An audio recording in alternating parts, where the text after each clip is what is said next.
Hello दोस्तों, मैं राकेश चौधरी आपका मैथमेटिक्स टीचर वेलकम करता हूं आपका डिजिटल तैयारी के यूट्यूब चैनल पर। जैसा कि आपको पता है, हम लेकर आए हैं आपके लिए रेलवे एनटीपीसी और डी ग्रुप की कंप्लीट मैथमेटिक्स। तो उसी सीरीज में आज का हमारा जो टॉपिक है वो है टाइम, डिस्टेंस एंड स्पीड, समय, दूरी और चाल। पहले इसका थोड़ा सा बेसिक देखते हैं, फिर इसके क्वेश्चंस के बारे में बात करते हैं। देखिएगा, जैसा कि कॉमन से फॉर्मूलाज जो है वो आपको पता होगा, लेकिन हम बिल्कुल स्टार्टिंग से देख रहे हैं तो बिल्कुल बेसिक देखते हुए इसका चलते हैं। फॉर एग्जांपल, सबसे पहले अगर हम बात करें किसकी, चाल की, स्पीड की, तो स्पीड के बारे में अगर हम बात करें तो चाल का फॉर्मूला आपको पता है क्या होता है, दूरी बटा समय। ये भी कोई याद रखने वाली बात नहीं है। जैसे कि हम कहते हैं कि मैं गाड़ी चलाता हूं 20 किलोमीटर प्रति घंटे की चाल से, तो किलोमीटर प्रति घंटा है, तो किलोमीटर दूरी की इकाई होती है और प्रति घंटा जो है इकाई होती है समय की। तो मैं कह सकता हूं चाल बराबर हो गया दूरी बटा समय। यहीं से हम देखें अगर फॉर्मूला किसका, दूरी का, तो यहीं से दूरी का फॉर्मूला क्या होगा, दूरी का फॉर्मूला हो जाएगा चाल इंटू समय। कोई दिक्कत वाली बात नहीं है। फिर यहीं से अगर हम समय का फॉर्मूला देखें तो समय का फॉर्मूला क्या हो जाएगा, समय का फॉर्मूला हो जाएगा दूरी बटा चाल। तो ये बिल्कुल आपके बेसिक फॉर्मूलाज हैं जो कि आपको पता होंगे। तो हमने लिखे ये तीनों फॉर्मूलाज जो कि हमारे क्वेश्चंस में काम आने वाले। और हमें क्या देखना है इसी में, जो हमारी चाल होती है, स्पीड होती है जिसे हम कहते हैं, दूरी का मतलब आपको पता है डिस्टेंस, समय का मतलब आपको पता है टाइम, और चाल का मतलब आपको पता है स्पीड। तो जो हमारी चाल होती है, स्पीड होती है, वो स्पीड जो है किलोमीटर पर आवर और मीटर पर सेकंड दो यूनिट में चलती है। तो दोनों यूनिटों के लिए अगर मैं बात करूं तो किलोमीटर प्रति घंटे को अगर आपको बदलना है मीटर पर सेकंड में, तो आप क्या करेंगे, या फिर मीटर पर सेकंड को आपको बदलना है, जैसे कि मीटर पर सेकंड को आप बदलना चाह रहे हैं किलोमीटर प्रति घंटा में, तो आप क्या करेंगे। तो आप देख सकते हैं सिंपल सा तरीका है, किलोमीटर प्रति घंटा है, अगर आप उसको मीटर पर सेकंड में ले जाना चाह रहे हो तो किलोमीटर को मीटर में लेकर जाना है, तो आप क्या करोगे, 1000 से गुणा करोगे। और प्रति घंटे को प्रति सेकंड में लेकर जाना है तो पहले घंटे को मिनट में बदलेंगे तो 60 से गुणा करेंगे, फिर हर मिनट को सेकंड में बदलेंगे तो और 60 से गुणा करेंगे। तो मैं देख सकता हूं 2 जीरो से 2 जीरो कैंसिल हो गया, ये ऊपर देखूं तो 10 है और नीचे कितना है, 36 है। कैंसिल हो रहा है 2 से, कितना आ गया, 5/18। तो इसका मतलब ये हुआ, जब कभी भी आपको किलोमीटर प्रति घंटे को मीटर प्रति सेकंड में बदलना है तो आप क्या करोगे, 5/18 से उसका गुणा कर दोगे। तो 5/18 से हम कर देंगे गुणा। यही अगर आपको उल्टा काम करना है, मतलब मीटर प्रति सेकंड को किलोमीटर प्रति घंटे में बदलना है, तो आप क्या करोगे, तो आप 18/5 से गुणा कर दोगे। ठीक है, जैसे कि आपके पास चाल है 90 किलोमीटर प्रति घंटा, आप उसे बदलना चाह रहे हैं मीटर प्रति सेकंड में, तो 90 का गुणा करवा दीजिए किससे, 5/18 से। और वैसे ही अगर आपके पास चाल है 200 मीटर प्रति सेकंड, उसे आप बदलना चाह रहे हैं किलोमीटर प्रति घंटे में, तो 200 मीटर प्रति सेकंड जो आपके पास स्पीड है उसको किलोमीटर पर आवर में लाना चाह रहे हैं, तो 200 का मल्टीप्लीकेशन करवा दीजिए किससे, 18/5 से। ठीक है, तो आप देख सकते हैं इस तरीके से हम इकाई, यूनिट को आपस में बदल सकते हैं। चलिए और आगे देखते हैं इसका बेसिक। तो ये 5 और 18 कहां से आया, ये आपको पता चल गया होगा। चलिए आगे की बात करते हैं। औसत चाल, एवरेज स्पीड के बारे में बात करें तो औसत चाल क्या होती है। वैसे तो औसत शब्द देखते ही हमें पता चलता है कि राशियों का योग बटा राशियों की संख्या जो होता है वही हमारा औसत होता है, लेकिन यहां पर औसत चाल का मतलब कुछ और रहेगा। तो औसत चाल के बारे में अगर मैं बात करूं तो औसत चाल यहां पर होती है कुल दूरी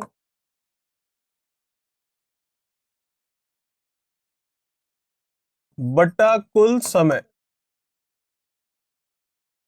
ठीक है, क्योंकि चाल है तो दूरी बटा समय तो होगा ही, और औसत चाल है तो कुल दूरी बटा कुल समय होगा। ठीक है, चलिए तो कुल दूरी बटा कुल समय हो गया आपके पास। और औसत चाल निकालने का फॉर्मूला क्या होता है? ये जो कुल दूरी और कुल समय है, ये उस समय लगता है जब हमारी दूरियां जो हो वो अलग अलग हो। जैसे कि आपको बोले 20 किलोमीटर की दूरी, फिर बोले 40 किलोमीटर की दूरी, फिर बोले 110 किलोमीटर की दूरी, तो आप देख सकते हैं दूरियां अलग अलग है। तो जब दूरियां अलग अलग होगी तब आपके औसत चाल का फॉर्मूला लगेगा ये। और यही अगर दूरियां एक समान है तो कौन सा फॉर्मूला लगेगा? वैसे बिना फॉर्मूले के भी हम कर पाएंगे, लेकिन एक बार लिखते हुए चलते हैं। तो औसत चाल का फॉर्मूला लगेगा आपका 2s1s2 upon s1 plus s2। s1 मतलब स्पीड फर्स्ट और s2 मतलब स्पीड सेकंड। ठीक है, ये तो जब आपको दो चालें दे रखी हो तब। यही अगर आपको तीन चालें दे रखी है तो कौन सा फॉर्मूला बन जाएगा? उस समय औसत चाल के लिए फॉर्मूला बन जाएगा आपका, तीन होगी तो 3s1 s2 s3 upon s1 s2 s2 s3 s3 s1। यही अगर चार हुई तो 4s1 s2 s3 s4, नीचे s1 2 3 3 2 4, ठीक है, 3 4 1 और 1 2 4 इस तरीके से चलता रहेगा। तो आप देख सकते हैं यदि आपकी दूरियां डिस्टेंस जो है इक्वल नहीं है तब तो औसत चाल ये लगती है, और अगर डिस्टेंस दूरियां इक्वल है, एक समान है, तो औसत चाल आपके ये लगती है। अब इसमें भी दो चालें हो तो ये फॉर्मूला और तीन चाल हो तो ये फॉर्मूला। चार अगर चाल हुई तो भी लग जाएगा, कोई बड़ी बात नहीं है। ठीक है, उस समय 4s1 s2 s3 s4 हो जाएगा। ऊपर चार आएगा तो नीचे तीन तीन के जोड़े बना लेंगे। जैसे आप देख रहे हैं तीन आया तो दो दो के जोड़े बन गए, ऊपर दो आया तो नीचे एक एक का जोड़ा बन गया। चलिए, तो ये थोड़ा सा बेसिक हमने देखा, और देख लेते हैं हम औसत चाल के बारे में। हम बात करते हैं सापेक्ष चाल, रिलेटिव स्पीड की। क्या होती है वो देखते हैं। इसे देखिए, अब देखते हैं हम सापेक्ष चाल, रिलेटिव स्पीड। तो देखिएगा, पहले इसका बेसिक देख लेते हैं फिर क्वेश्चंस कर लेंगे। सापेक्ष चाल जिसे रिलेटिव स्पीड कहते हैं, जिसे हम लिखते हैं एस आर से। ठीक है, क्या होती है रिलेटिव स्पीड या सापेक्ष चाल? देखिएगा, जब कभी भी दो मूवेबल ऑब्जेक्ट, मतलब दो गतिशील वस्तुएं हो, वस्तुओं का मतलब है ट्रेन हो सकता है, व्यक्ति हो सकता है, साइकिल हो सकती है, बाइक हो सकती है, बैलगाड़ी हो सकती है, ठीक है, किसी भी तरह का कोई मूवेबल ऑब्जेक्ट होगा, अगर उन दोनों की स्पीड, उन दोनों की चाल हमें काम में लेनी होगी तो हम जो चाल काम में लेते हैं वो सापेक्ष चाल, रिलेटिव स्पीड कहलाती है आपकी। ठीक है, अब इसमें भी दो कंडीशन बनती है। पहली, यदि दोनों दोनों कौन, जो दो मूव कर रहे हैं, चल रहे हैं, गति कर रहे हैं, यदि दोनों एक ही दिशा में हो,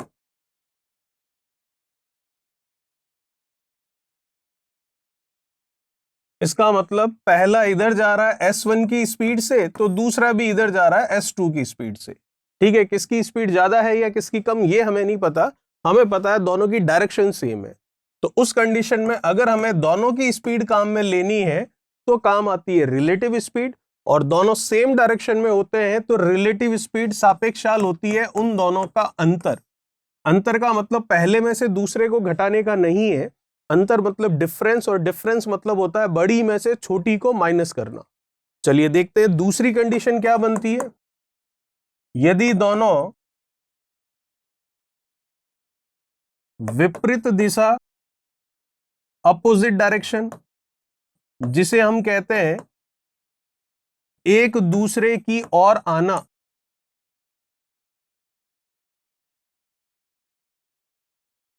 ये डायरेक्शन अगर होगी तो उस कंडीशन में, जैसे कि S1 उधर जा रहा है और S2 इधर आ रहा है, तो आप देख सकते हो दोनों विपरीत दिशा में है, अपोजिट डायरेक्शन में है।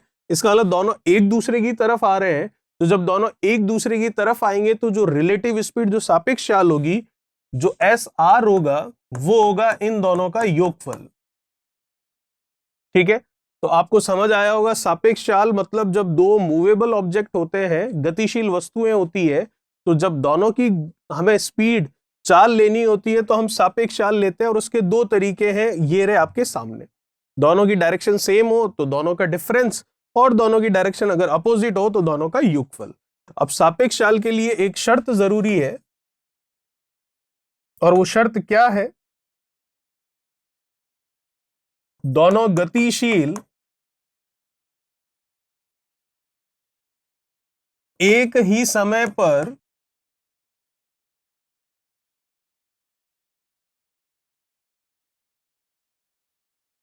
गति करे।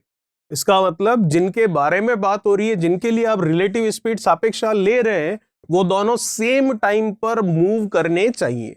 अगर दोनों का टाइम अलग अलग है, जैसे कि कोई सुबह 8 बजे चल रहा है, कोई 10 बजे चल रहा है, तो उस 8 से 10 तक जितनी उसने डिस्टेंस ट्रेवल की होगी, जितनी उसने दूरी तय की होगी, वह दूरी हम टोटल डिस्टेंस में से माइनस कर देंगे। कैसे, ये सब जब क्वेश्चन आएंगे तब आपको और अच्छे से पता चलेगा।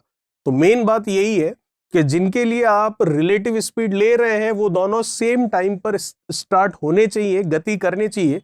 अगर सेम टाइम पर नहीं होंगे तो हम उनका जो डिस्टेंस का डिफरेंस होगा उसे हम घटाते हुए चलेंगे। कैसे, वो क्वेश्चंस में पता चलेगा।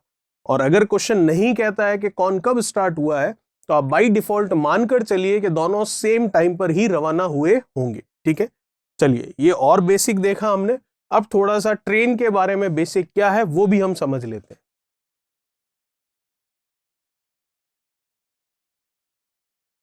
तो ट्रेन का बेसिक क्या है देखिएगा, हमेशा ध्यान रखिएगा, जब कभी भी कोई भी ट्रेन किसी को भी पार करेगी तो जो दूरी होगी वो हमेशा क्या होगी, जो ट्रेन पार कर रही है और जिसे पार कर रही है, दोनों की लंबाइयों का योगफल जो होगा वही टोटल डिस्टेंस कहलाएगी। ठीक है, जैसे कि ये कोई ट्रेन है, ये हुई आपकी ट्रेन। ठीक है, ये है ट्रेन है आपके, ये ट्रेन पार कर रही है इस प्लेटफॉर्म को। तो ये ट्रेन इस प्लेटफॉर्म को पार करना कब शुरू करेगी, जब यहां पर पहुंचेगी। और कब पार कर लेगी, जब इसका ये जो लास्ट वाला पार्ट है, जो गार्ड वाला डब्बा है, वो गार्ड वाला डब्बा कहां पहुंच जाएगा, यहां पहुंच जाएगा। तब ये जो ट्रेन है, ये ट्रेन इस प्लेटफॉर्म को पार कर लेगी। तो आप देख सकते हैं इस ट्रेन ने इस प्लेटफॉर्म को पार करने में कितनी दूरी तय की। जब यहां पहुंची तब पार करना शुरू किया, और जब इसका गार्ड वाला डब्बा यहां पहुंचा इसके दूसरे किनारे पर, तब पार कर लिया। तो इसका मतलब इस ट्रेन ने कितनी डिस्टेंस ट्रेवल की, एक तो ये प्लेटफॉर्म की लंबाई और किसकी लंबाई, खुद की लंबाई। तो इसका मतलब प्लेटफॉर्म प्लस ट्रेन, इन दोनों की लंबाइयों का योगफल ही इस कंडीशन में क्या कहलाएगा, आपका डिस्टेंस कहलाएगा, दूरी कहलाएगा। तो इसका मतलब आप समझ सकते हैं, जब कभी भी कोई भी ट्रेन किसी प्लेटफॉर्म को, किसी दूसरी ट्रेन को, किसी दीवार को, किसी सुरंग को, या किसी पुल को, या किसी व्यक्ति को, या किसी पोल मतलब खंबे को पार करेगी, तो जो दूरी होगी वो हमेशा क्या होगी, वो दूरी होगी जो ट्रेन पार कर रही है और जिसे पार कर रही है, दोनों की लंबाइयों का योगफल ही हमारी क्या कहलाएगी, डिस्टेंस कहलाएगी, दूरी कहलाएगी। लेकिन जब ये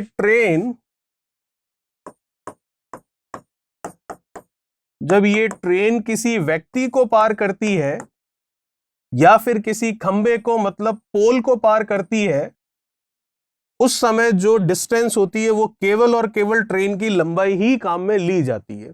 ऐसा क्यों? क्योंकि नियम के अनुसार तो ट्रेन और व्यक्ति की दोनों की लंबाई जोड़नी चाहिए हमें, लेकिन व्यक्ति की लंबाई बहुत कम होती है ट्रेन की लंबाई के सामने, इसलिए नेग्लिजेबल मानते हुए हम उसको ऐड नहीं करते, और ना ही क्वेश्चन में व्यक्ति की लंबाई दे रखी होगी। और सेम हम काम करते हैं पोल मतलब खंबे के लिए।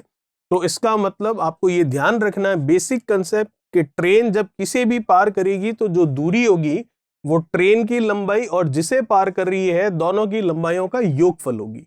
लेकिन ट्रेन जब व्यक्ति या खंबे को पार करेगी तो जो दूरी होगी वो केवल ट्रेन की लंबाई ही काम आएगी। ठीक है, तो ये था हमारा बेसिक कंसेप्ट, पूरा जो हमारा चैप्टर है टाइम, डिस्टेंस और स्पीड, उसका। अब हम स्टार्ट करते हैं इसके क्वेश्चंस। चलिए पहला क्वेश्चन क्या कह रहा है देखते हैं। देखिएगा फर्स्ट क्वेश्चन,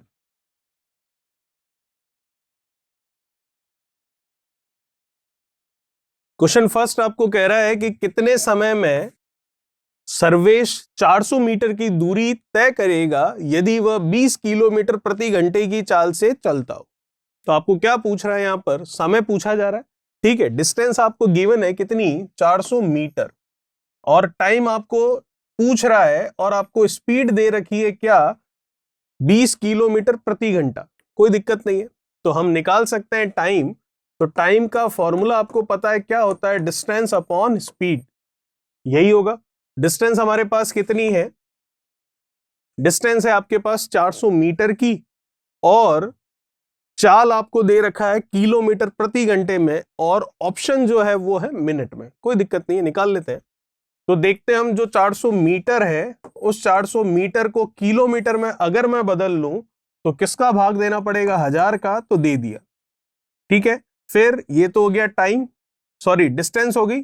स्पीड आएगी तो ये स्पीड आपको दे रखी है कितनी, 20 किलोमीटर प्रति घंटा, तो ये ले लेते हैं किलोमीटर प्रति घंटा। ठीक है, यहां तक तो आप समझ सकते हैं। नहीं तो और अच्छे से लिखकर बता देता हूं, देख लीजिए। डिस्टेंस कितनी है, 400 मीटर, तो मीटर को बदला मैंने किलोमीटर में, तो 1000 का भाग दिया, ये डिस्टेंस हो गई आपकी किलोमीटर में। स्पीड दे रखी है 20 किलोमीटर प्रति घंटा, तो ये लीजिए 20 किलोमीटर प्रति घंटा। ये आपका टाइम आ गया। अब इसको सॉल्व कर लेते हैं हम आराम से। 00 से ये 00 कैंसिल हो गया, ये कैंसिल हो गया 2, और ये कैंसिल हो गया कितना, 5। तो अब देख सकते हैं हम 2 बटा ये 5, और इसका मल्टीप्लीकेशन हो जाएगा कितना, 20 का, तो ये हो गया कितना, 100। तो ये कैंसिल हो गया कितना, 50। 1/50 जो है वो घंटे आंसर आया हमारे, लेकिन हमें तो किस में दे रखा है, ऑप्शन मिनट में, तो घंटे को मिनट में बदल सकते हैं, कोई बड़ी बात नहीं है। तो 1/50 को मिनट में लाना है तो 60 से गुणा कर लेते हैं। तो ये लीजिए 60 से गुणा कर लिया, 0 से 0 गया, 6/5 हमारा आंसर आ गया। और 6/5 का मतलब आप ऑप्शन देख सकते हैं कौन सा सही है, एक सही, 1/5 मिनट, क्योंकि 5 का 1 से गुणा 5, 5 और 1 6, 6/5 मिनट हमारा आंसर आ गया। चलिए बात करते हैं क्वेश्चन नंबर दूसरे की। क्वेश्चन नंबर सेकंड क्या कह रहा है, देखिए जरा। सेकंड नंबर आपको कह रहा है 54 किलोमीटर प्रति घंटे की चाल से चलती हुई एक रेलगाड़ी किसी दूरी को 14 घंटे में तय करती है। ठीक है, तो आपको स्पीड दे रखी है और टाइम दे रखा है, तो दूरी आप निकाल लेंगे। यदि उसकी चाल 63 किलोमीटर पर आवर हो जाए तो उसी दूरी को रेलगाड़ी कितने समय में तय कर लेगी। तो देखिएगा, आपको निकालना है यहां पर क्या, टाइम। टाइम के लिए आपको पता है डिस्टेंस अपॉन क्या होता है, स्पीड। ठीक है, तो डिस्टेंस कितनी है उसके लिए पहला वाला स्टेटमेंट काम आ रहा है, और वो पहला वाला स्टेटमेंट आपको कह रहा है क्या, कि 54 किलोमीटर प्रति घंटा स्पीड है और टाइम कितना लेती है, 14 घंटे। तो मैं डिस्टेंस बता सकता हूं कि 54 इंटू कितना, 14। क्यों, क्योंकि हमें पता है जो डिस्टेंस होती है वो क्या होती है, डिस्टेंस होती है आपके स्पीड इंटू टाइम। तो स्पीड इंटू टाइम होता है, तो स्पीड है कितनी, 54, और टाइम कितना है, 14 आवर्स। तो डिस्टेंस हो गई 54 इंटू 14। आप चाहें तो मल्टीप्लाई करें या फिर एज इट इज रहने दें, जिसको यहां रखकर हम कैलकुलेशन करने में थोड़ी आसानी रह जाएगी। तो ये आ गया इतने किलोमीटर की हमारी डिस्टेंस। अब हमें टाइम निकालना है, तो डिस्टेंस आ चुकी है, ऊपर देख रहे हैं हम, लिखी हुई है हमारे पास। तो डिस्टेंस है 54 इंटू 14। आप चाहे तो मल्टीप्लाई करते बड़ा सा नंबर आता है, लेकिन इसको एज इट इज रखते हैं ताकि कैलकुलेशन थोड़ी आसान हो जाएगी। स्पीड आपको दे रखी है कितनी, 63। ठीक है, तो निकाल लेते हैं। तो स्पीड हो गई 63, तो time is equals to distance upon speed होता है, आ चुका है। अब इसको सॉल्व कर लेते हैं। कैंसिल होने वाली चीजें दिख रही है, 9 से ये कैंसिल हो जाएगा, 9 से ये भी कैंसिल हो जाएगा, 9 से ये 6 बार चला जाएगा, और 9 से ये 7 बार चला जाएगा, 7 से ये चला जाएगा 2 बार, 6 का 2 से आ गया कितना, 12 घंटे। तो इसका वाला ऑप्शन हो गया 12 घंटे, जो कि ऑप्शन है आपका ऑप्शन नंबर कौन सा, चौथा। ठीक है, ये था हमारा क्वेश्चन नंबर सेकंड। देखते हैं नेक्स्ट क्वेश्चन नंबर 3 क्या कह रहा है। क्वेश्चन नंबर तीसरा देखिए। तो क्वेश्चन नंबर थर्ड आपको कह रहा है शहर ए से बी तक एक कार 75 किलोमीटर प्रति घंटे की चाल से जाती है, तथा शहर बी से सी तक उसकी चाल 50 किलोमीटर प्रति घंटा होती है। यदि शहर ए से बी तक की दूरी कॉमा बी से सी तक की दूरी एक समान हो तो कुल यात्रा में उसकी औसत चाल क्या होगी। तो आप देख सकते हैं, ये हो गया शहर ए और ये हो गया बी।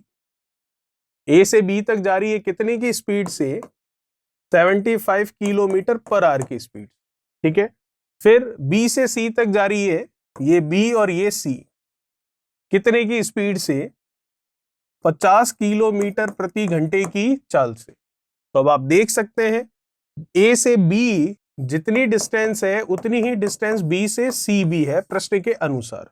हमें पूछा है औसत चाल। तो औसत चाल के लिए आपको फॉर्मूला पता है, कुल दूरी बटा कुल समय होता है, total distance upon total time होता है, लेकिन वो उस कंडीशन में होता है जब आपकी दूरियां क्या होती है, अलग अलग।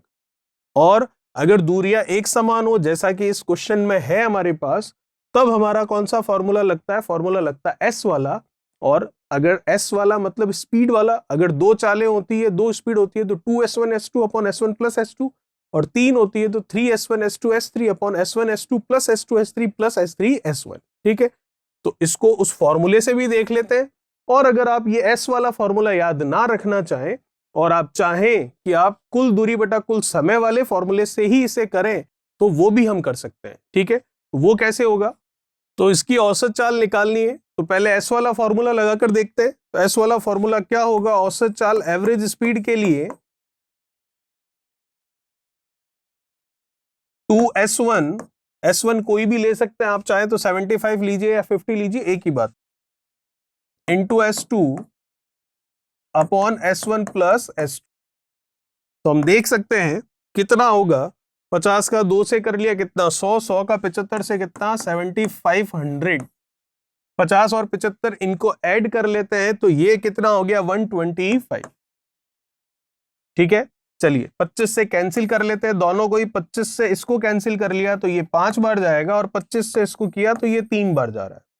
अब 5 से इसको कर लेते हैं तो कितना आ गया 60, तो आंसर आ गया 60 किलोमीटर पर आवर, जो कि ऑप्शन है हमारा ऑप्शन नंबर पहला। एक तो तरीका हुआ आपका ये, क्योंकि डिस्टेंस इक्वल थी तो आपने एस वाला फॉर्मूला लगा लिया। अगर आप चाहें कि कुल दूरी बटा कुल समय का फॉर्मूला लगाएं तो वो भी हम यहां अप्लाई कर सकते हैं। तो ये एक तरह से मेथड फर्स्ट था हमारा। अब इसी क्वेश्चन को हम देखते हैं मेथड नंबर सेकंड से। ठीक है, तो मेथड सेकंड मतलब total distance upon total time वाला फॉर्मूला लगाना चाह रहे हैं, तो उसके लिए आपको डिस्टेंस और टाइम पता होनी चाहिए। तो डिस्टेंस तो हमें नहीं पता, ये पता है डिस्टेंस आपकी सिमिलर है। तो जब कभी भी डिस्टेंस सिमिलर हो, इस तरह से बोले और आपको स्पीड दे रखी हो, तो आप स्पीड का एलसीएम ले लीजिए, तो आपकी वो डिस्टेंस निकल जाएगी। तो स्पीड है हमारे पास कौन कौन सी, 75 और कौन सी 50। तो इनका हम लेंगे एलसीएम, मतलब लसअप, लीस्ट कॉमन मल्टीपल, लघुत्तम समापवर्तक, जिससे कि हमारी क्या निकल जाएगी, डिस्टेंस निकल जाएगी। वैसे तो इस तरह के क्वेश्चन को सीधा ऐसे करें तो ज्यादा सही है, पर आप अगर ऐसे करना चाहते हैं तो भी कर सकते हैं। चलिए 75 और 50 इसका एलसीएम लेंगे तो कितना बन जाएगा इसका एलसीएम, 75 का डबल करेंगे 150, तो 150 इनका एलसीएम आ जाएगा। तो हमारी डिस्टेंस आ जाएगी, दूरी आ जाएगी कितनी, 150 किलोमीटर। ठीक है, अब हम लगाना चाह रहे हैं कुल दूरी बटा कुल समय वाला फॉर्मूला, जिससे निकलनी है औसत चाल। तो कुल दूरी क्या हो गई, 150 किलोमीटर की दूरी है, तो ए से बी 150 है, बी से सी भी 150 है, तो 150 और 150 टोटल डिस्टेंस कितनी होगी 300। तो ये लीजिए टोटल डिस्टेंस होगी 300।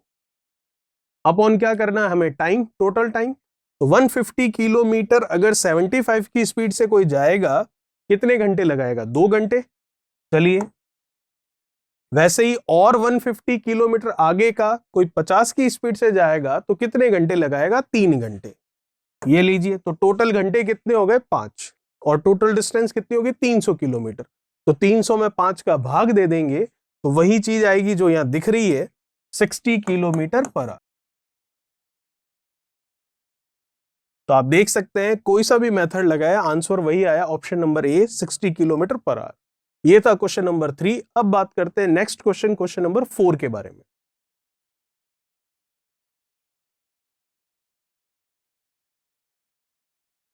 क्या कह रहा है क्वेश्चन नंबर 4, देखिए क्वेश्चन नंबर 4 आपको कह रहा है कि एक बस 80 किलोमीटर दूरी 60 किलोमीटर प्रति घंटे की चाल से, अगली 50 किलोमीटर दूरी 40 किलोमीटर प्रति घंटे की चाल से, तथा अंतिम 60 किलोमीटर दूरी 80 किलोमीटर प्रति घंटे की चाल से तय करती है। तो औसत चाल क्या होगी। आप देख सकते हैं दूरियां अलग अलग है, 80 किलोमीटर, फिर है दूरी आपकी क्या 50 किलोमीटर, फिर है दूरी क्या 60 किलोमीटर। तो जब दूरियां अलग अलग होती है तो फॉर्मूला लगता है total distance upon total time का। तो वही अप्लाई करेंगे यहां पर। डिस्टेंस तो हमारे पास हो जाएगी 80, 50 और 60, टोटल डिस्टेंस हो गई। टोटल टाइम कैसे निकलेगा वो भी हम देख लेते। तो देखते हैं इसे। औसत चाल एवरेज स्पीड निकालनी है, तो टोटल डिस्टेंस आप देख सकते हैं। तो टोटल डिस्टेंस तो आपको दिख रही है कितनी, 80 प्लस 50 प्लस कितनी 60, टोटल डिस्टेंस होगी। टोटल टाइम देखना है वो भी हम देख लेते हैं। तो टोटल टाइम देखेंगे तो 80 किलोमीटर जाना है 60 की स्पीड से, तो टाइम कितना लगेगा, T1 कह देते हैं इसको। 80 किलोमीटर 60 की स्पीड से जाओगे तो टाइम लगेगा आपको 4/3 घंटे। ठीक है, चलिए फिर T2 अगर देखूं सेकंड वाला टाइम, 50 किलोमीटर जाना है 40 की स्पीड से जाना है, तो 50 किलोमीटर आप जाओगे 40 की स्पीड से तो टाइम लगेगा 5/4 घंटे। ठीक है, T3 और है आपके पास 60 किलोमीटर, 60 किलोमीटर आपको जाना है और आप जा रहे हो 80 की स्पीड से, तो आपको टाइम लगेगा कितना, 3/4 घंटे। तो टोटल टाइम क्या हुआ वो ऐड कर लेंगे इन तीनों को, तो टोटल टाइम आ जाएगा। तो इन तीनों को जोड़ लेते हैं। ठीक है, तो जोड़े यहां पर, ये रखने से अच्छा इसको यहीं पर टोटल करके यहां लिख लेते हैं। तो आप देखेंगे 3 है नीचे, 4 है और ये 4 है, तो 4/3 प्लस 5/4 प्लस 3/4 लिखोगे, फिर उन्हें ऐड करोगे तो ये लिखे हुए ही है यहाँ पर, यहीं पर ऐड करके सीधा लिख लेते हैं। तो 3, 4 और 4 है, इसका एलसीएम लिया कितना आया, 12। ठीक है, 3 से 12 गया, 4 बार 4 का 4 से गुणा कितना, 16, प्लस 4 से 12 गया 3 बार, 3 का 5 से गुणा कितना, 15, 4 से 12 गया 3 बार, 3 का 3 से गुणा कितना, 9।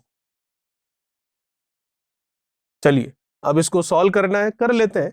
नीचे 12 है तो वो ऊपर चला जाएगा वैसे भी, क्योंकि बटा के नीचे बटा है तो संख्या ऊपर जाती है, ऊपर इनको ऐड कर लेते हैं।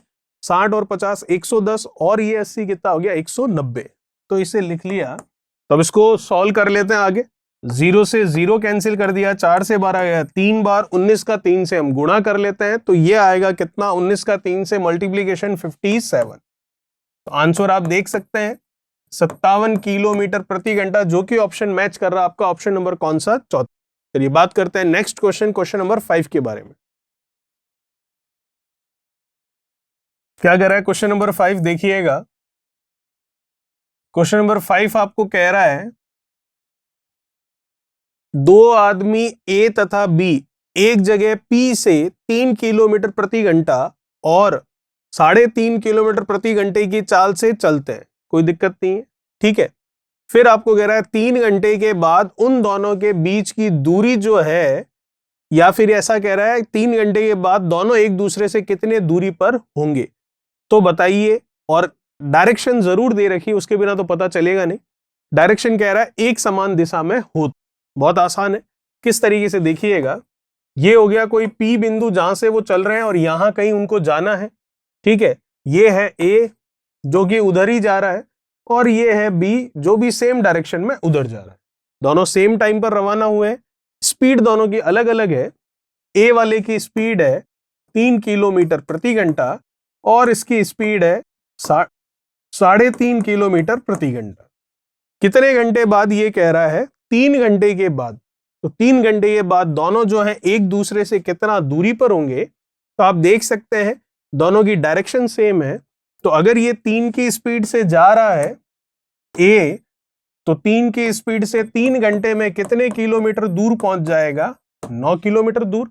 वैसे ही अगर ये 3.5 की स्पीड से जा रहा है तो उसी 3 घंटे में ये कितना दूर पहुंच जाएगा, तो 3 का 3.5 से गुणा कर लेते हैं, तो ये कितना दूर पहुंच गया इससे, ये 9 और 0.5, तो ये 3 तो 10.5 किलोमीटर।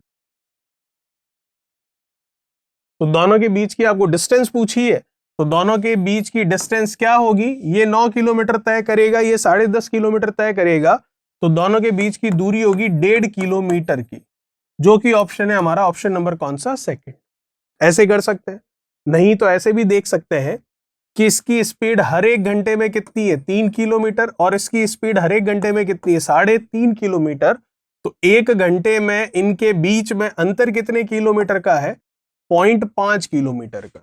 कितने घंटे बाद पूछ रहा है, 3 घंटे बाद, तो इसका सीधा ही 3 से गुणा कर लो, तो भी सीधा सीधा आंसर आ गया 1.5 किलोमीटर, जो कि ऑप्शन हमारा कौन सा है, ऑप्शन नंबर सेकंड। ऐसे भी कर सकते हैं, कोई बड़ी बात नहीं है, ठीक है। और वही दोनों डायरेक्शन सेम है, तो जो रिलेटिव स्पीड है, जो सापेक्ष चाल है, वो दोनों का अंतर होती है, तो दोनों का अंतर कितना है, 0.5 किलोमीटर प्रति घंटे का, और समय 3 घंटे है, तो डिस्टेंस क्या हो गई, स्पीड इंटू क्या, टाइम, जो कि आ गया 1.5 किलोमीटर। तो डायरेक्ट ऐसे भी कर सकते हैं और आप चाहें तो ऐसे भी कर सकते हैं। चलिए, चाहे ये तरीका लगाएं या फिर ये तरीका लगाएं, आंसर आया बी ऑप्शन। बात करते हैं नेक्स्ट क्वेश्चन नंबर 6 के बारे में।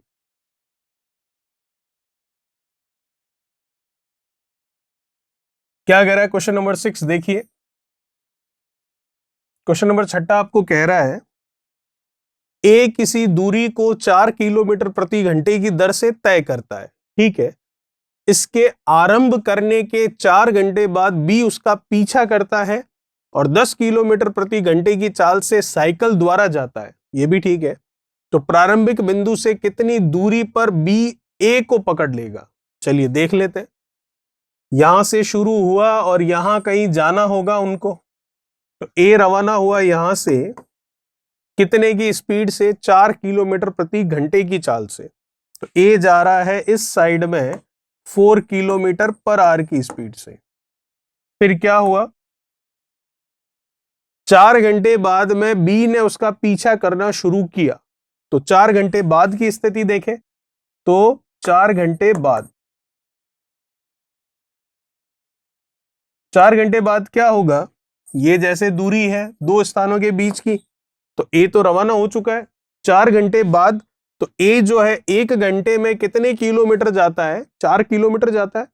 4 घंटे बाद अगर मैं ए की स्थिति देखूं, तो 4 घंटे बाद ए कहां होगा, यहां से स्टार्ट हुआ होगा 1 घंटे में 4 किलोमीटर, तो 4 घंटे बाद वो 16 किलोमीटर दूर आ गया होगा, क्योंकि जब 1 घंटे में ये 4 किलोमीटर जाता है तो 4 घंटे में 16 किलोमीटर जाएगा।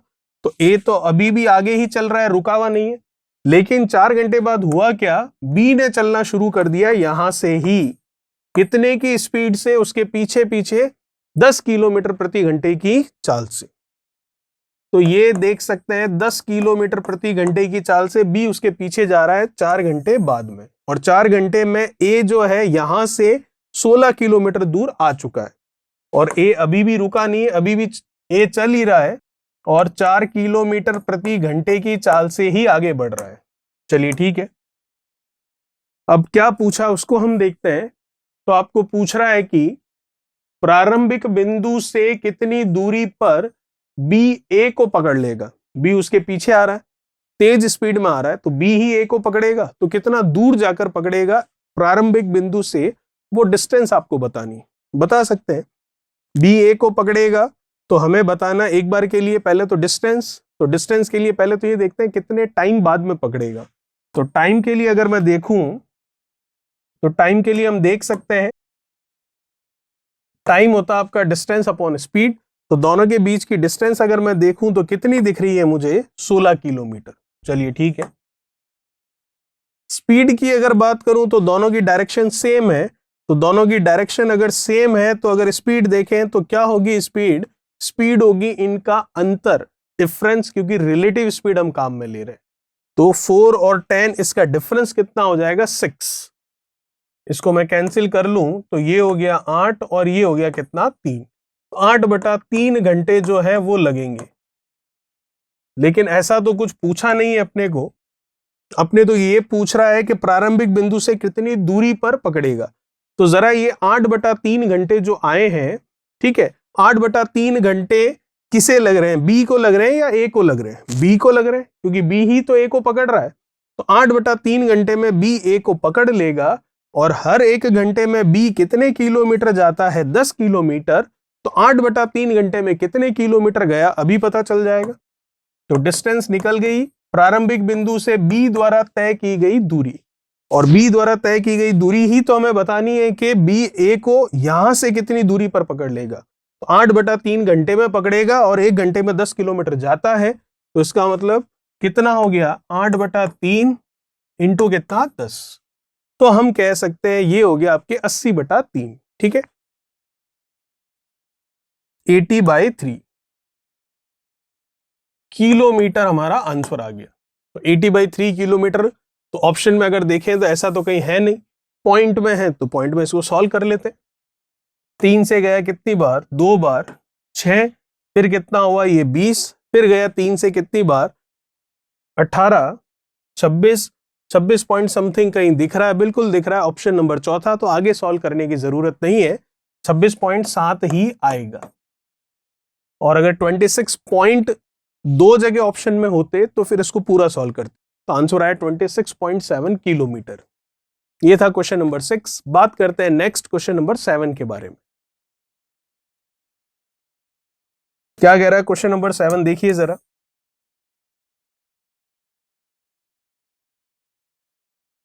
क्वेश्चन नंबर 7 आपको कह रहा है कि किसी दूरी को तय किए जाने वाले समय में अगर आपको 20% की कमी करनी है तो कार चालक को अपनी चाल कितने प्रतिशत बढ़ानी पड़ेगी। ठीक है, तो आप देख सकते हो समय में कितनी कमी करने को कह रहा है आपको, 20% की।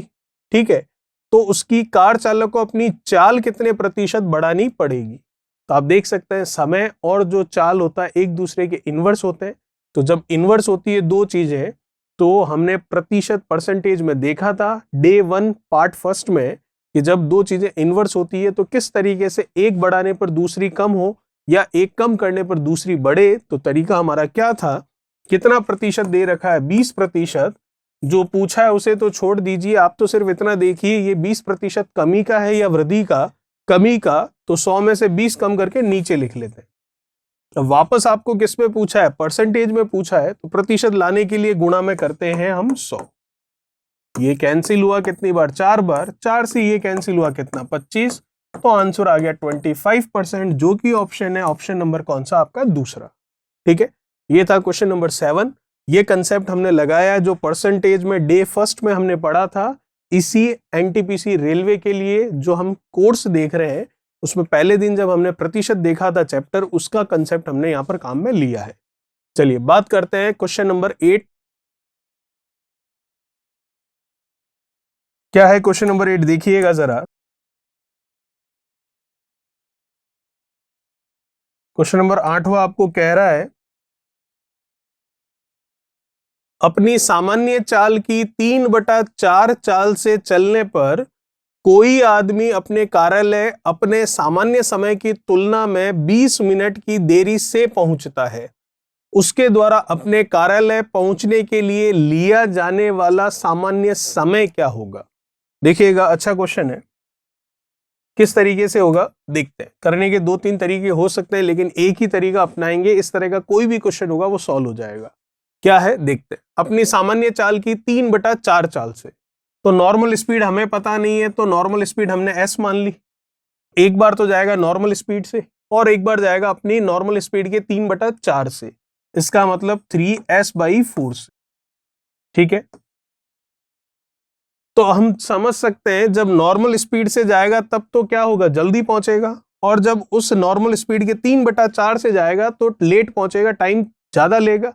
क्योंकि टाइम ज्यादा इसलिए लेगा क्योंकि धीरे जा रहा है, और ये टाइम कम इसलिए लेगा क्योंकि अपनी स्पीड से जा रहा है।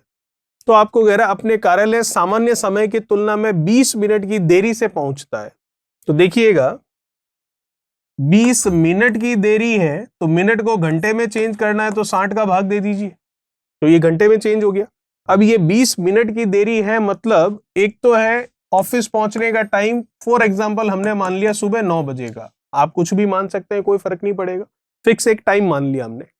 20 मिनट की देरी से पहुंच रहा है, इसका मतलब कितने बजे पहुंच रहा है, 9:20 पर पहुंच रहा है। तो यहां से यहां का अंतर आप देख सकते हैं 20 मिनट का है। तो समय का अंतर है, तो समय का अंतर मतलब बड़े समय में से छोटा समय घटेगा, अधिक समय में से कम समय घटेगा।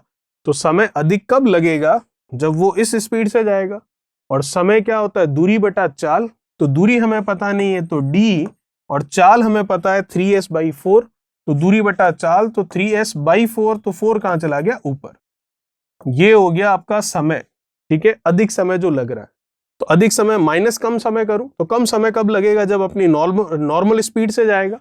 तो समय क्या होता है, दूरी बटा चाल, तो दूरी पता नहीं है d, और चाल भी पता नहीं है तो s। तो इस समय में से इस समय को घटा दिया जाए तो वो आपका जो 20 मिनट का अंतर है उसके बराबर होगा। अब यहां से आपको पूछा क्या है, सामान्य समय, समय होता है d upon S, distance upon speed, जो कि यहां से निकल गया आपके सामने। d अपॉन एस कॉमन ले लीजिए, आगे सॉल्व करने की भी जरूरत नहीं है, सीधा आंसर आ गया है। एलसीएम कितना आ गया 3, ठीक है, तो 3 से तो 3 गया, ये 4 हो गया, माइनस यहाँ कुछ नहीं है 1 है तो 1 से 3 टाइम्स गया, 3 का ऊपर भी कुछ नहीं है तो 1, तो मल्टीप्लीकेशन कर लिया, ये रहा। इसको आप चाहो तो 1/3 लिख सकते हो, ठीक है। तो अब आप देखोगे d by S, distance upon speed तो टाइम होता है, 4 माइनस 3 कितना 1, ठीक है, तो 4 माइनस 3 1 हो गया, तो ये 1 ही रहेगा यहाँ पर, और ये अपॉन में 3 है तो ये लीजिए 3, इक्वल्स टू में भी 3 है तो ये लीजिए 3, तो टाइम बराबर आ गया 1 घंटे का, क्योंकि मिनट में था, घंटे में चेंज किया तो ये 1 घंटा आया। तो ऑप्शन में अगर मैं देखूं तो घंटे में कहीं नहीं है, मिनट में है, तो 1 घंटे का मतलब होता है 60 मिनट, तो ऑप्शन हमारा सही हो गया कौन सा, सेकंड ऑप्शन, ठीक है। तो यही पूछा था आपको, तो फाइनली एक स्टेप में ही हम आंसर ला सकते हैं। अब इसी मेथड से हम डिस्टेंस भी निकाल सकते हैं, इसी मेथड से अगर आपको स्पीड गए तो वो भी निकाल सकते हैं, मतलब एक ही मेथड लगाकर कुछ भी पूछे हम ज्ञात कर सकते हैं। चलिए बात करते हैं नेक्स्ट क्वेश्चन नंबर 9 के बारे में। क्या कह रहा है क्वेश्चन नंबर 9, देखिएगा।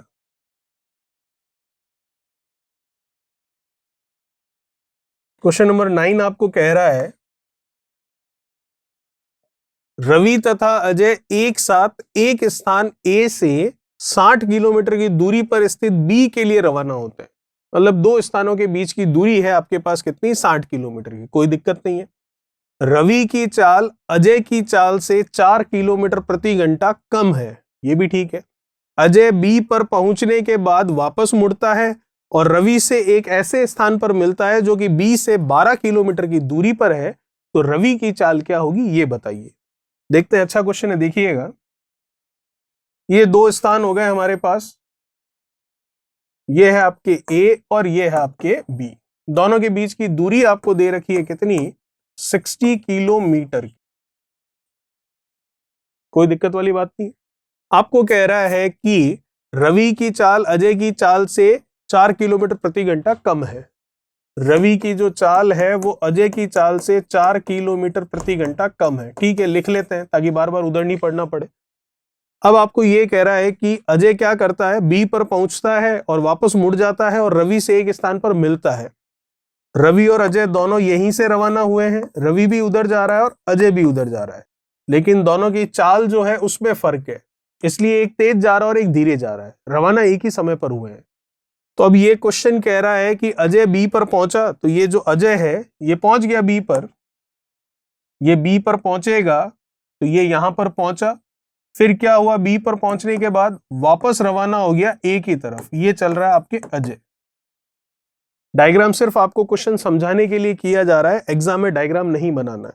अजय वापस मुड़ गया, बी पर पहुंचने के बाद मुड़ा और रवि से एक ऐसे स्थान पर मिला, रवि तो इधर आ रहा है, रवि चल रहा है आपके इधर ही, ठीक है, तो ऐसे स्थान पर मिला जो कि बी से कितना दूर है, बी से दूर है 12 किलोमीटर, तो ये दूरी हो गई आपकी कितनी, 12 किलोमीटर।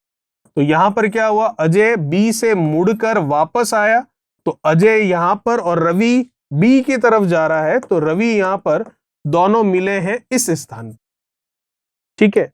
तो आपको यह पूछ रहा है कि रवि की चाल क्या होगी, तो जरा देखिए, दोनों सेम टाइम पर रवाना हुए थे, तो जितने समय में रवि ने ये दूरी तय की उतने ही समय में अजय ने ये 60 किलोमीटर तय कर लिया और 12 किलोमीटर वापस आते हुए भी तय कर लिया। तो इसका मतलब अगर हम ये देखें कि ये दूरी कितनी है, तो पूरी है 60, 60 में से ये 12 है, तो ये कितनी हो जाएगी आपके 48 किलोमीटर, 48 किलोमीटर। तो मैं ये कह सकता हूं इस डायग्राम से सीधा सीधा कि जितने समय में रवि 48 किलोमीटर की दूरी तय करता है, उतने ही समय में अजय जो है वो तय कर लेता है ये पूरी 60 और ये 12 कितनी, 72 किलोमीटर, ठीक है। तो समय समान है रवि और अजय के लिए, तो समय जो होता है वो क्या होता है, टाइम होता है आपका डिस्टेंस अपॉन स्पीड। तो अजय रवि के लिए समय देखें, और वैसे ही अजय के लिए समय देखें तो दोनों का टाइम इक्वल है। जितने टाइम में रवि ने ये डिस्टेंस ट्रेवल की है 48 किलोमीटर, उतने ही टाइम में अजय ने ये 60 और ये 12 मतलब 72 किलोमीटर के डिस्टेंस ट्रेवल कर लिए। तो टाइम होता है आपका डिस्टेंस अपॉन स्पीड। तो डिस्टेंस है रवि की कितनी 48, लेकिन स्पीड हमें पता नहीं है रवि की, तो माना क्या r। अजय के लिए डिस्टेंस कितनी है 60 और 12 कितनी 72 किलोमीटर। और अगर स्पीड देखूं अजय की तो पता नहीं अजय की स्पीड कितनी है, तो वो हमने a मान रखी है। अब प्रश्न के अनुसार रवि की स्पीड पूछी है, तो रवि की स्पीड मैं देख रहा हूं अजय की स्पीड से 4 कम है, तो इसका यहां लिख सकते हैं रवि की स्पीड को अजय की स्पीड -4। बस इसे सॉल्व कर लीजिए, आपका आंसर आ गया। इस डायग्राम की और किसी की कोई जरूरत नहीं थी, क्वेश्चन जो लिखा हुआ है उसी का हमने डायग्राम बनाया ताकि ये समझ में आसानी से आ जाए। इस डायग्राम को बिना बनाए भी हम ये कर सकते थे और डायरेक्टली इसका आंसर आप देख सकते हैं यहां से आ गया।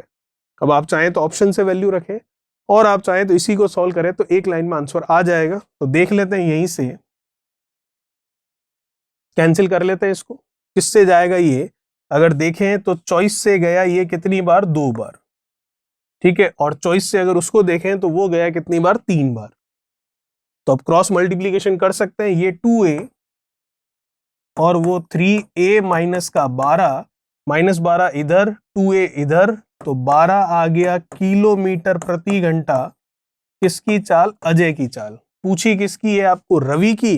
तो रवि की पूछी है, तो रवि की तो मैं देख सकता हूं अजय से 4 कम होगी, तो 12 से 4 कम कर लेते हैं कितना 8, जो कि ऑप्शन है आपका ऑप्शन नंबर कौन सा, सी।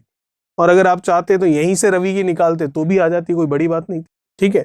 तो आप देख सकते हैं अजय की चाल आई 12 किलोमीटर प्रति घंटा, लेकिन पूछी तो रवि की है जो कि अजय से 4 कम है, तो 12 से 4 कम कर लिया, 8 किलोमीटर प्रति घंटा हमारा आंसर हो गया। ये था क्वेश्चन नंबर 9। बात करते हैं नेक्स्ट क्वेश्चन, क्वेश्चन नंबर 10 के बारे में।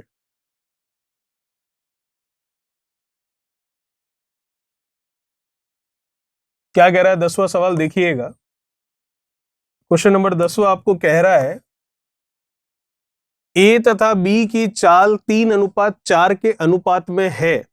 किसी गंतव्य पर पहुंचने में ए बी से 20 मिनट अधिक लेता है, तो गंतव्य पर पहुंचने में ए को कितना समय लगेगा। तो जरा अगर हम देखें, देखिएगा एक छोटा सा कंसेप्ट और समझते हैं हम। अगर मैं बात करूं स्पीड के फॉर्मूले की, तो डिस्टेंस अपॉन क्या होता है, टाइम। स्पीड का फॉर्मूला क्या होता है, डिस्टेंस अपॉन टाइम। तो अगर आपकी ये जो डिस्टेंस है ये कांस्टेंट रहे, मतलब फिक्स रहे, बदले नहीं, ठीक है, तो हम देखते हैं स्पीड और टाइम दोनों ही एक दूसरे के क्या होते हैं, व्युत्क्रमानुपाती होते हैं, मतलब इनवर्स होते हैं, ठीक है। तो अगर स्पीड का रेशियो होता है 3:4 का, तो टाइम का रेशियो होगा 4:3। अगर टाइम का अनुपात होता है 3:7 का, तो चाल का अनुपात होगा 7:3 का। ऐसा क्यों, ऐसा इसलिए क्योंकि फॉर्मूले में मैं देखता हूं speed is equals to distance upon time है, तो अगर डिस्टेंस कांस्टेंट है, दूरी अगर फिक्स है, तो चाल और समय दोनों एक दूसरे के व्युत्क्रमानुपाती होते हैं, और व्युत्क्रमानुपाती होने का मतलब किसी एक का अनुपात पता है तो उसका उल्टा करने पर दूसरे का अनुपात पता चल जाता है। आते हैं अब क्वेश्चन पर। तो क्वेश्चन क्या कह रहा है देखिएगा,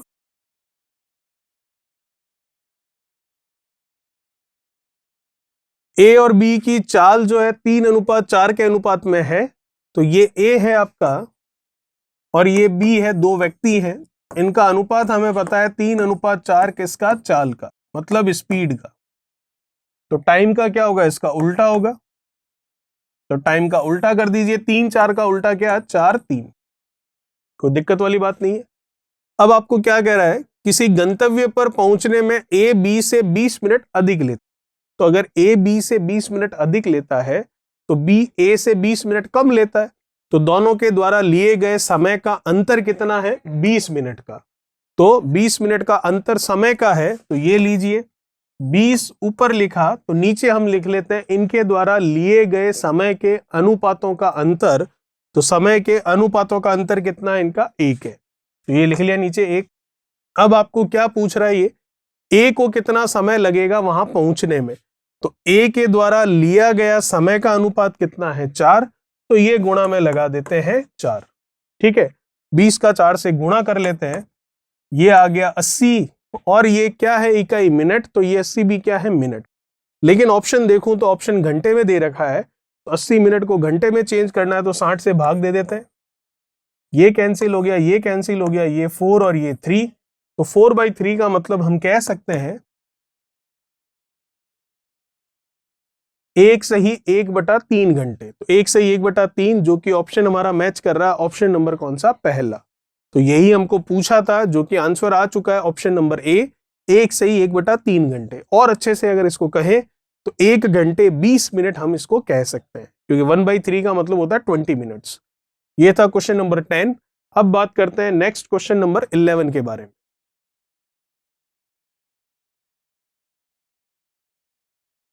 क्या कह रहा है क्वेश्चन नंबर 11, देखिए। क्वेश्चन नंबर 11 आपको कह रहा है, एक विद्यार्थी अपने घर से 2 से 1/2 किलोमीटर प्रति घंटे की चाल से चलता है, कोई दिक्कत नहीं है। अपने विद्यालय में नियत समय से 6 मिनट की देरी से पहुंचता है, ठीक है ये भी। अगले दिन वह अपने चाल को 1 किलोमीटर प्रति घंटा बढ़ा देता है, मतलब 2.5 किलोमीटर प्रति घंटे से 3.5 किलोमीटर प्रति घंटे पर आ जाता है, तथा विद्यालय नियत समय से 6 मिनट पहले पहुंच जाता है। चलिए ये भी ठीक है। तो उसके घर से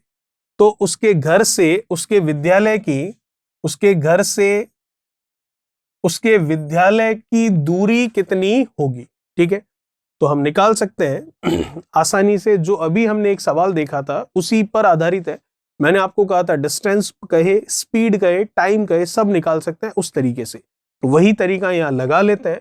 तो देखिएगा क्या कह रहा है, डिस्टेंस हमें नहीं पता, एक बार तो चाल है उसकी कितनी, 2.5 किलोमीटर प्रति घंटा, और एक बार वो क्या करेगा, 1 किलोमीटर प्रति घंटा बढ़ा देता है।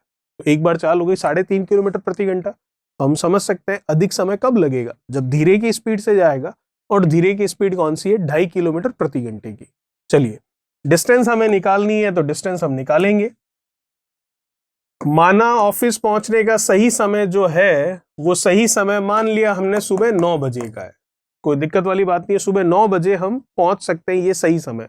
आप 8, 7:30, 12 कोई भी एक फिक्स टाइम मान सकते हैं, 9:45, 9:48 कोई भी समय मान सकते हैं।